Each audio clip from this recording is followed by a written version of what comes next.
All right, this is y'all. We're here at the Nordstrom store here in Ross Park Mall in Ross Township of Pittsburgh, Pennsylvania. Sorry. And it seems like there's all this floor is ripped out and probably doing some construction over here.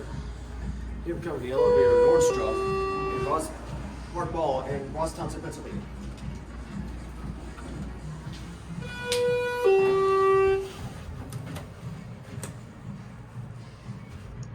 Man, looks like they're doing a lot of work up here.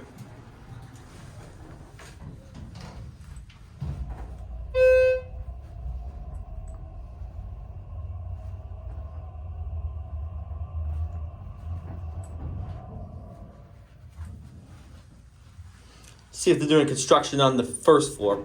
Let's find out. Oh boy, the floor is ripped out. Wow. And even the first floor is getting some construction in.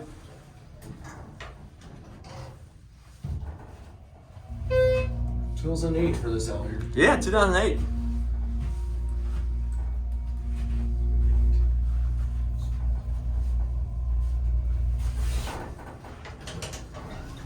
Construction going along the entire store.